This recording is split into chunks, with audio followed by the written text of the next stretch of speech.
तो वामपंथियों का, कांग्रेसियों का अपना एजेंडा फिर से शुरू हो गया। अब क्योंकि लाल किले पर कांड तो कर दिया है भैया खालिस्तानियों ने और इनके उपद्रवी लोगों ने, सो कॉल्ड किसानों ने, जो कि पूरा राजनीतिक आंदोलन है इनका।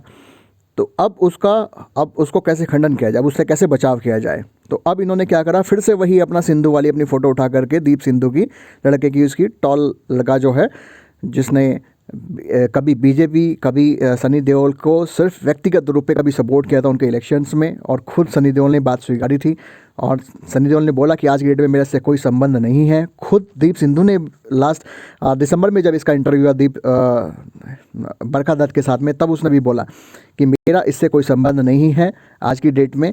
मैंने सनी देओल को सिर्फ उनके इलेक्शन में सपोर्ट किया था एज अ व्यक्तिगत रूप पे, क्योंकि वो भी एक्टर है, मैं भी एक्टर हूँ, लेकिन मेरा बीजेपी से कोई नाता नहीं रहा है। हाँ, मैंने उनके माध्यम से पीएम मोदी से ज़रूर एज अ फ़ोटो सेशन के लिए मैंने उनसे ज़रूर मुलाकात की थी, ताकि उनके साथ फ़ोटोग्राफ खींच सके और मेरे को अपनी हाइक मिल सके, लेकिन मेरा उनसे कोई संबंध नहीं है। लेकिन उसके बावजूद, दिसंबर के बावजूद, फिर दोबारा से इसकी फ़ोटो वायरल की जा रही हैं, फिर दोबारा से इसको बीजेपी से जोड़ के बताया जा रहा है, जबकि ये खुद व्यक्ति खुद बोल रहा है कि मैं उनकी विचारधारा से संबंध ही नहीं रखता, उनसे बिलोंग ही नहीं करता मैं उनसे। और जब आपके मूवमेंट में, जब आपको दिसंबर में आपने इसकी फ़ोटो वायरल की, आपको पता है कि ये गलत आदमी है और आपके बीच में है, तो आपने फिर दोबारा से अपने उसके मूवमेंट में उसको कैसे घुसने दिया, ठीक है ना। और रही बात, चलिए एक बार को मैं कहता हूँ कि ये बंदा बीजेपी का भी है, तो आप ये बताइए कि बीजेपी का होते हुए ये आपके मूवमेंट में कैसे घुस जाता है बार बार। और दूसरी बात कि क्या केवल इसी व्यक्ति ने सिर्फ सारी की सारी प्लानिंग की होगी, सारी की सारी इसने अटैक्स किए होंगे? उसमें तो हज़ारों लोग शामिल थे, सैकड़ों हज़ारों लोग शामिल थे। तो आप एक आदमी के ऊपर में पूरा पूरा ब्लेम डाल के पूरी उस जो खालिस्तानी जो सोच है, उस मूवमेंट को दबा नहीं सकते, ठीक है ना। तो उसमें बहुत सारे लोग सम्मिलित हैं, इसमें ये भी सम्मिलित है, इसको भी अरेस्ट होना चाहिए, और जो और लोग सम्मिलित हैं वो भी उसमें अरेस्ट होने चाहिए, बिल्कुल तौर पे इनको गिरफ्तारी होनी चाहिए। आइए अब हम एक वीडियो देखते हैं जिसमें खुद दिसंबर के अंदर बरखा दत्त, जो कि खुद वामपंथी हैं, उन्होंने खुद इंटरव्यू लिया इसका और उसमें बताया, और इसने खुद एक्सेप्ट किया और सारी बातें इसने बताई हैं उसमें। इंटरव्यू बहुत लंबा है, लेकिन मैं उसकी शॉर्ट क्लिप आपके सामने रख रहा हूँ, जिसमें इसने डिनाई किया उस चीज़ को कि आज की डेट में वो उससे बिलोंग नहीं करते, उनसे मतलब नहीं रखते, उनसे संबंध नहीं रखते हैं और उनका उनसे कोई मतलब नहीं है। सुनिए पहले ये interview. You did mention having campaign for Sunny Deol. I just want to ask you, online there is this photograph of you with Mr. Deol meeting the Prime Minister. I don't know when this actually was, but let me just actually pull it up, and you can talk a little bit about when this moment was and whether you will continue to, in fact, support Sunny Deol and the BJP. If you can just talk about when this moment was. Yeah. Go ahead. This was before the elections, when we were just gonna go, to contest the elections. So we went and visited him then. Okay. And as far as Mr. Deol or BJP is concerned, I'm not supporting BJP. I never supported BJP. So, or any political party. I was just there to support Mr. Deol.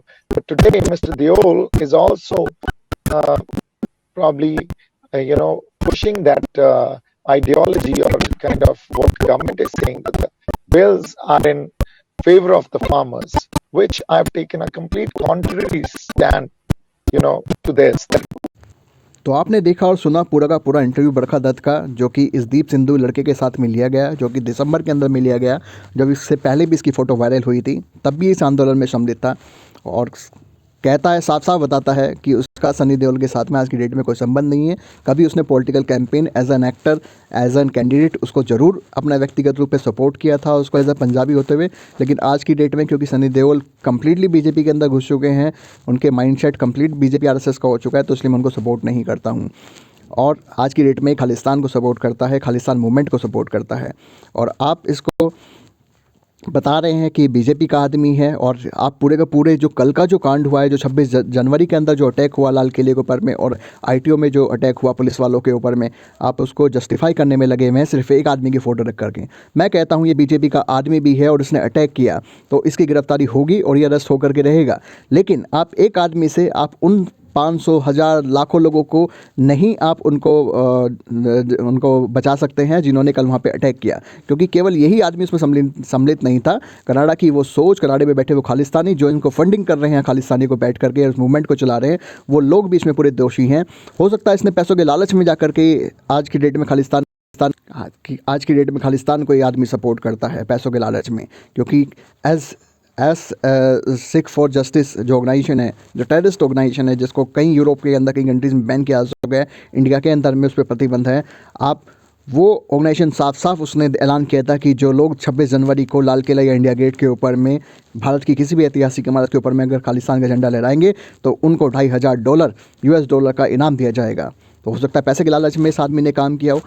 तो अगर ये BJP का आदमी भी है तो ये arrest तो होगा ही होगा साथ ही साथ। लेकिन आप पूरे के पूरे जो किसान आंदोलन की जो मूवमेंट जो उसको सरकार बोल रही है कि भाई आपके आंदोलन के अंदर खालिस्तानी बैठे हुए हैं, ताकतें बैठी हुई हैं और वो दंगा करेंगी, फसाद करेंगी, आप ऐसी तरह की 26 जनवरी के दिन खासकर यात्रा मत निकालो। लेकिन जानबूझ के वामपंथी और कांग्रेस ने दिन चुना ताकि पूरे का पूरा भारत का गणतंत्र दिवस बदनाम हो सके, भारत देश बदनाम हो सके, और ये सोच में कामयाब हुए। लेकिन खुदा ना खास्ता ये तो सरकार की और दिल्ली पुलिस की कामयाबी मैं मानूंगा कि जिन्होंने इतना पीस तरीके से इसको निकाल दिया, और इनकी जो साजिश थी बड़ी दंगा करने की वो कामयाब नहीं हो पाई फिर भी बड़े लेवल पर।